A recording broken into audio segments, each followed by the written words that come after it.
Assalamualaikum warahmatullahi wabarakatuh. Alhamdulillahi rabbil alamin, wa bihi nasta'in ala umurid dunya waddin. Asyhadu an la ilaha illallah wa asyhadu anna Muhammadan abduhu wa rasuluh alladzi la nabiyya wa la rasula ba'dah.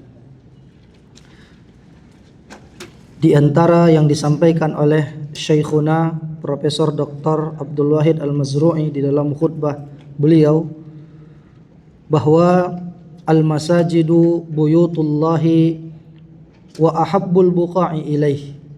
Masjid-masjid ini merupakan baitullah dan ini tempat yang paling disukai, yang paling dicintai oleh Allah Subhanahu wa taala. Di dalam Al-Quran disebutkan fi buyutin adzinallahu an turfa'a wa yudhkara fi hasmuh. Di rumah-rumah Allah yang diizinkan di sana untuk diangkat kalimat-kalimat Allah dan disebutkan zikrullah. Dan juga jamaah sekalian, kenapa dikatakan masjid ini tempat yang dicintai oleh Allah Subhanahu wa taala? Di antaranya jika seseorang ingin mendapatkan maghfirah, mendapatkan ampunan, maka banyak-banyaklah ia berdiam diri di masjid. Maka malaikat akan mengatakan, "Ya Allah, ampunilah si fulan ini." Ya. Dan juga Nabi Ibrahim dan Nabi Ismail yang membangun Baitullah, dan Nabi sallallahu alaihi wasallam membangun Masjid Quba dan Masjid Nabawi. Dan di antara bentuk kepedulian kita mengambil andil, mengambil bagian dalam proyek-proyek pembangunan masjid. Karena ini merupakan amal jariyah yang akan terus mengalir pahalanya bagi orang-orang yang bersedekah. Disebutkan di dalam Al-Qur'an, "Innama ya'muru masajidallahi man amana billahi wal yaumil akhir wa aqamas shalah wa ataz zakah." Sesungguhnya orang-orang yang memakmurkan masjid-masjid Allah, mereka adalah orang-orang yang beriman kepada Allah dan hari akhir, dan mereka menunaikan salat, mereka menegakkan salat dan menunaikan zakat. Dan balasan bagi orang-orang yang ikut andil dalam pembangunan masjid-masjid itu adalah Allah akan bangunkan baginya rumah di surga. Di dalam sebuah hadis yang sahih disebutkan, "Man bana masjidan yabtaghi bihi wajhallah banallahu lahu mithlahu fil jannah." Barang siapa yang membangun masjid-masjid Allah, dia berharap pahala dari Allah Subhanahu wa taala, dia mengharapkan wajah Allah, maka Allah akan bangunkan untuknya yang semisal nanti di surga. Bahkan sekalipun bahagiannya kecil, dia bangun masjid seperti ukuran sarang burung. Ini adalah infak minimal ketika seorang ikut bersedekah, ikut menyumbang di dalam pembangunan masjid, maka tetap dia mendapatkan keutamaan. Dan juga jamaah sekalian, di antara fungsi daripada masjid itu adalah untuk menyatukan hati-hati kaum muslimin. Banyak orang-orang yang datang ke masjid untuk mendapatkan ketenangan hati, tazkiyatun nafs, pembersihan jiwa. Dia mendengarkan qala Allah wa qala Rasul wa qala sahabah, lalu dia mendapatkan hidayah, lalu dia mendapatkan petunjuk, terbuka hatinya, semangat dirinya di dalam menjalankan ketaatan kepada Allah Subhanahu wa taala. Dan juga di antara cara kita memakmurkan masjid adalah dengan kita memperbanyak salat di masjid, dengan memperbanyak zikir, memperbanyak tilawatul Quran, mengajarkan Al-Quran dan mempelajarinya. Dan ini diantara cara memakmurkan masjid yang mulia, dengan kita perbanyak salat di dalamnya, dengan kita perbanyak ibadah secara umum. Ya, seperti yang kita sebutkan tadi bahwa ketika seseorang berdiam diri di masjid 10 menit, 1 jam, atau beberapa saat pun itu, maka malaikat akan mendoakannya. Malaikat akan mengatakan, Allahumma ghfir lahu, Allahumma arhamhu. Ya Allah, rahmatilah si fulan ini. Ya Allah, ampunilah si fulan ini. Ya Allah, rahmatilah dia. Dan di antara orang-orang yang mendapatkan naungan nanti pada hari kiamat, ya, dari 7 golongan tersebut, salah satunya adalah rajulun qalbuhu mu'allaqun bil masajid.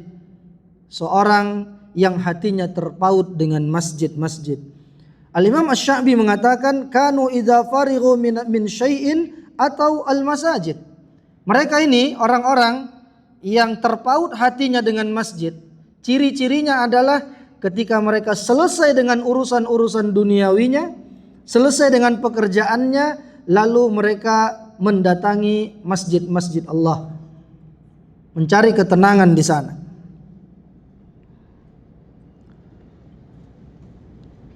Oleh karena itu, jamaah sekalian yang dirahmati oleh Allah Subhanahu wa taala, seseorang ketika dia mewakafkan hartanya untuk pembangunan masjid, baik itu lahannya, baik itu bangunannya, maka ini merupakan wakaf dan ibadah yang mulia di sisi Allah Subhanahu wa taala. Disebutkan di dalam sebuah hadis, inna mimma yulhiqul mu'min min amalihi ba'da mautih, di antara amalan-amalan yang berkesinambungan pahalanya setelah kematian seorang mukmin itu adalah di antaranya ilmu yang dia amalkan dan dia ajarkan. Wa waladan salihan, dia meninggalkan anak yang salih, anak yang salihah, yang mendoakannya. Wa mushafan warathahu, dan dia pernah mewariskan, mensedekahkan mushaf. Ini akan mengalir pahalanya setelah kematian kita. Kemudian apa lagi? Au masjidan banahu, atau dia pernah ikut serta dalam pembangunan masjid, maka akan terus mengalir pahalanya, itu menjadi amal jariyah. Au baitan libnis sabil, atau dia menyediakan rumah singgah, tempat tinggal untuk ibnu sabil, para perantau. Ana mendapat kabar ada orang Indonesia juga, salah seorang muhsinin di Madinah, dia menggratiskan apartemen, ya, syaqqahnya itu untuk para penuntut ilmu di Madinah. Mungkin dia bayarin, kemudian dia gratiskan kepada orang-orang.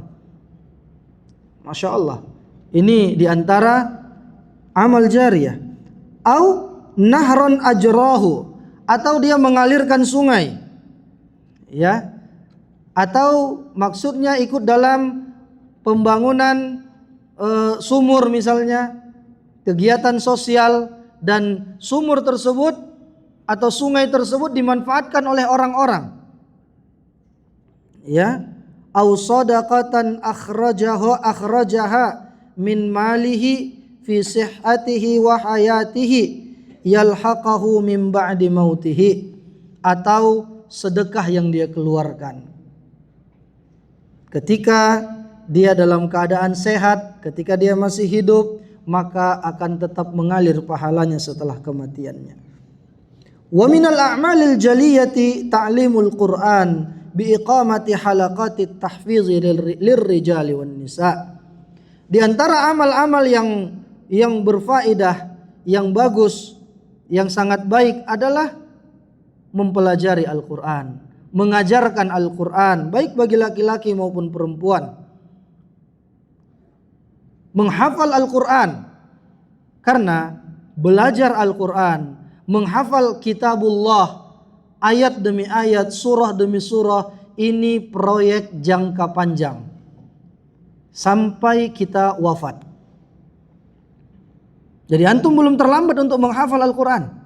Silahkan hafal ayatan fa ayatan, suratan fa suratan. Satu ayat demi satu ayat, satu surah demi satu surah. Lanjutkan hafalannya.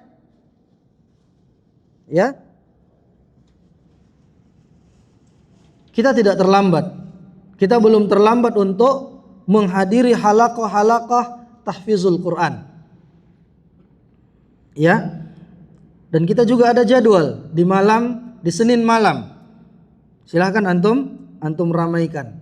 Ya, belajar membaca, bagi yang sudah baik bacaannya, mulai menghafal beberapa ayat. Ini sepertinya baterai.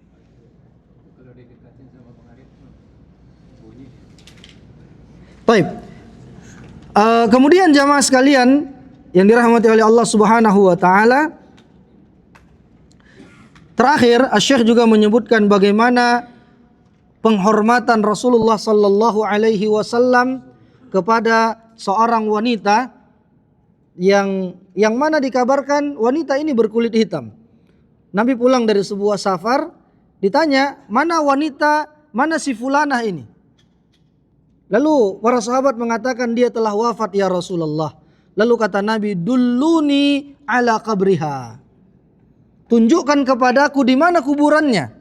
Lalu para sahabat menunjukkan kepada Rasulullah bahwa kuburan wanita itu di pemakaman Baqi'. Datang Nabi ba'da salat maghrib, kemudian menyolatkan wanita tersebut, melakukan salat jenazah di areal pekuburan itu. Lalu kenapa sampai demikian sikap Rasulullah sallallahu alaihi wasallam, penghormatan beliau? Ternyata wanita ini dikatakan kanat taknusu al-masjidan nabawi. Dia adalah orang yang peduli dan senantiasa membersihkan Masjid Nabawi. Di antara cara memakmurkan masjid adalah menjaga kebersihannya. Ya. Kita menjaga kebersihannya dan peduli terhadap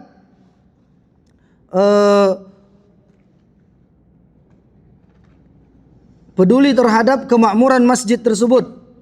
Barang-barang yang ada di sana, tathiruha wa tanzifuha, ya, membersihkannya dan menjaganya agar orang-orang merasa nyaman di masjid tersebut ketika melakukan ibadah.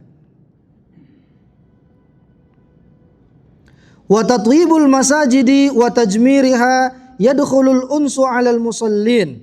Dan membersihkan masjid, kemudian menghiasinya dengan cara-cara yang mubah, ini akan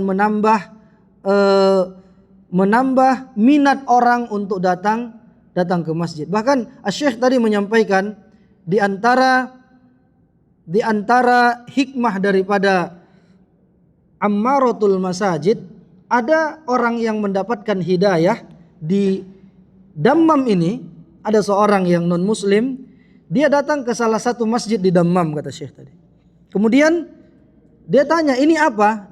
Dibilang sama orang-orang, ini adalah masjid, tempat orang Islam, tempat orang muslim melakukan ibadah.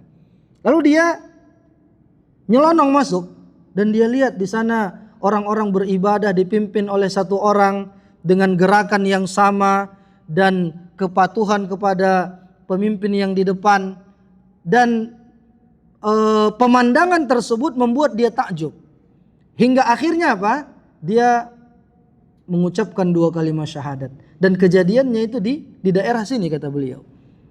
Gara-gara dia lihat betapa disiplinnya kaum muslimin, betapa takjubnya dia dengan pemandangan orang-orang yang sedang melakukan ibadah salat. Jadi menjadi asbab al-hidayah, menjadi sebab seorang mendapatkan hidayah. Ya. Jadi ini jamaah sekalian, a'azani Allah wa iyyakum, wa akhiru da'wana anil hamdulillahi rabbil alamin. Wassalamualaikum warahmatullahi wabarakatuh. Ya, kita ada waktu